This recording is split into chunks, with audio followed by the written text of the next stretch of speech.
Very good evening दोस्तों, स्वागत है एक बार फिर से आपका क्रिकेट विद साहिल में। मैं हूं आपका होस्ट साहिल नागपाल। आज हम बात करेंगे, प्री मैच एनालिसिस करेंगे इंडिया वर्सेस बांग्लादेश का सेकंड टेस्ट मैच जो कल खेला जाएगा कानपुर में ग्रीन पार्क स्टेडियम के अंदर। 3 साल बाद इस मैदान के ऊपर जो है टेस्ट मैच होने जा रहा है। लास्ट टाइम जो मैच हुआ था, सेकेंड वेव ऑफ कोविड जो है वो ईज ऑफ हो रही थी, पार्शियली जो है लॉकडाउन जो है ईज ऑफ हो रहा था, लोगों को इजाज़त दी जा रही थी, अनुमतियां दी जा रही थी कि जा कर के स्मॉल गैदरिंग के अंदर चीज़ें कर सकें।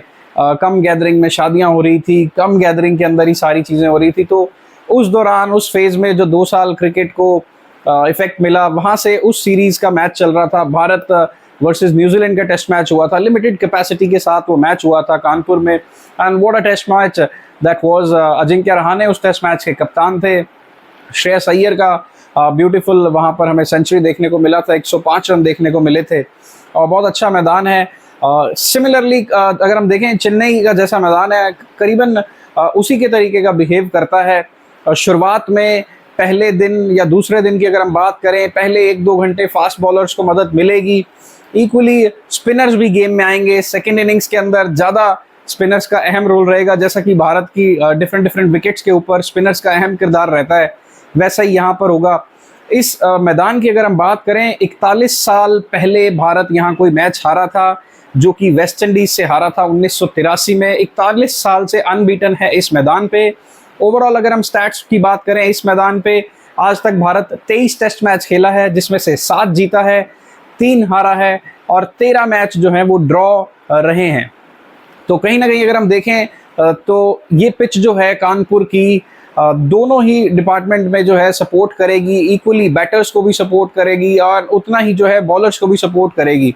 एक अच्छा कॉन्टेस्ट हमें देखने को मिल सकता है कानपुर में। कुछ चेंजेस देखने को मिल सकते हैं दोनों टीमों के अंदर।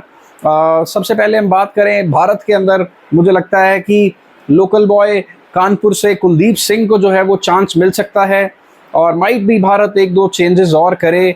शायद हो सकता है सरफराज को मौका मिल जाए या फिर यश दयाल को, अगर भारत एक्सपेरिमेंट करना चाहे।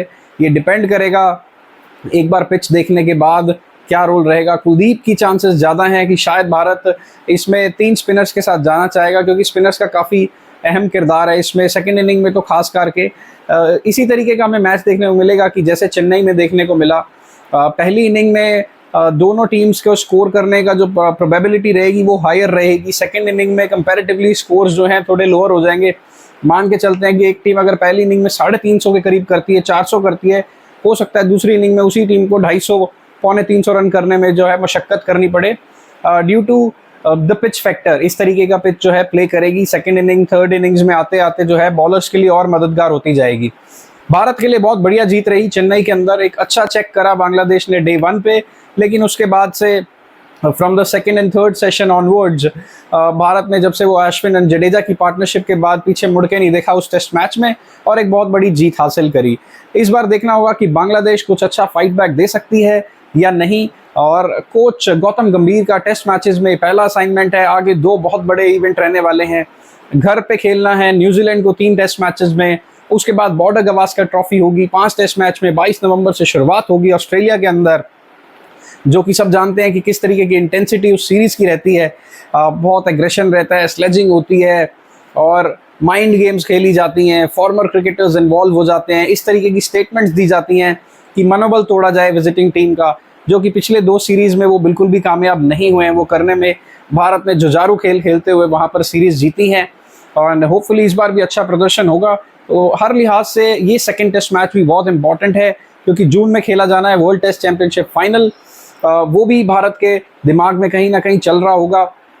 मुझे लगता है इस टेस्ट मैच में भी भारत जीतेगा और शायद ही गेम जो है चौथे दिन दूसरे सेशन के पार जाएगी और इसी तरीके का रोल रहने वाला है। 5वें दिन तक गेम का जाना बहुत मुश्किल है, अगर यहाँ पर बॉलर्स को मदद मिली तो, क्योंकि भारत की बैटिंग लाइनअप तो शुरू से मजबूत रही है, लेकिन अब हम जो पिछले कुछ सालों से, 5-7 सालों से, लगभग 2016 से, या हम बात करें विराट कोहली ने जब से कप्तानी टेक ओवर करी थी 2014 में, मिड सीरीज MS धोनी ने जो है रिज़ाइन किया था, रिटायरमेंट ली थी अपनी जो है इस फॉर्मेट से, तो मिड सीरीज ही जो है कोहली ने कप्तानी संभाली थी। तब से भारत के अंदर धीरे धीरे धीरे बॉलिंग यूनिट इस तरीके की डेवलप हो गई जो हर जगह क्षमता रखती है 20 विकेटें निकालने की और उसी एग्रेशन के साथ खेलती है, चाहे वो बॉलर्स का सेट कोई भी रहा हो।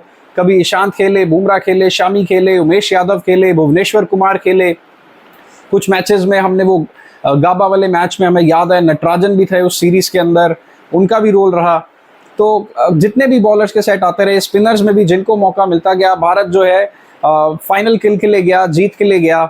इसी तरीके की टीम इस तरीके से सेटल है। लिबर्टी मिलती है कप्तान रोहित शर्मा की कप्तानी में भी, वो प्लेयर्स को एक्सप्रेस करने का मौका देते हैं कि अपनी नेचुरल गेम खेलें। Everyone knows their role pretty well. तो इस वजह से भारत जो है इतने ऊंचे स्टैंडर्ड्स सेट करता है। अब टॉप 3 अगर टॉप 4 टीम्स की बात करें जहां बहुत ज़्यादा कंपेटिटिव क्रिकेट देखने को मिलती है, तो सबसे बड़ी सीरीज़ आज की डेट में कोई है तो इंडिया वर्सेस ऑस्ट्रेलिया है, फिर इंडिया वर्सेस इंग्लैंड है, न्यूजीलैंड एंड साउथ अफ्रीका से कुछ कंपटीशन मिलता है। और सब कॉन्टिनेंट की बात करें तो सब कॉन्टिनेंट में पाकिस्तान अभी बहुत डाउनग्रेड हो रखा है, उनको दोबारा ट्रांजिशन करनी पड़ेगी, दोबारा वर्कआउट करना पड़ेगा और एक कंसिस्टेंट चीज़ पे वर्कआउट करना पड़ेगा, तब जा कर के वो इस रीजन के अंदर जो है एक सेटल टीम बना सकते हैं। अदरवाइज हम देखते हैं बांग्लादेश भी स्ट्रगल करती है, हालांकि कुछ ऑन एंड ऑफ उनका ठीक चल रहा है अभी पाकिस्तान को हराने के बाद। एक टीम जो बेहतर नज़र आती जा रही है सब कॉन्टिनेंट से वो श्रीलंका है। ट्रांजिशन में ऑन एंड ऑफ उनको अच्छी सक्सेस मिल रही है, चाहे वो इंग्लैंड में जाके लंदन में जीतें या पीछे उन्होंने जो एशिया कप एक बार जीता था, लेकिन बड़े फॉर्मेट में आते ही, बड़े इवेंट में आते ही, आईसीसी इवेंट में वो भी जेलअप नहीं हो पा रहे हैं, वो भी एक यूनिट की तरह नहीं खेल पा रहे हैं और जो डिजायर्ड रिजल्ट्स हैं वो नहीं पा रहे हैं। तो सेकंड बेस्ट टीम अभी सब कॉन्टिनेंट में पिछले 3 साल की अगर हम बात करें तो अफगानिस्तान है। नो डाउट अफगानिस्तान है जो कि हर मंच पे, हर इवेंट पे शानदार खेल का प्रदर्शन कर रही है। एंड होपफुली इस बार हमें बांग्लादेश से भी कुछ अच्छी क्रिकेट देखने को मिलेगी। इनके बैटर्स को जो है एक बेटर एप्लीकेशन लगानी पड़ेगी, इस तरीके से नहीं काउंटर कर पाएंगे इंडियन बॉलिंग लाइनअप को, खास करके जब कंडीशंस ईज ऑफ होती हैं। जिस समय अगर गेंद जो है पहली नई गेंद अगर 35-40 ओवर पुरानी हो गई है, थोड़ी सी हरकत कम मिल रही है, या जिस सेशन में आपको बेटर गेंद बल्ले पे आ रही है, तो वहाँ पर थोड़ा सा एग्रेसिव माइंडसेट करना होगा, बेटर शॉट्स खेलने पड़ेंगे। कप्तान शंटो की एक अच्छी पारी थी।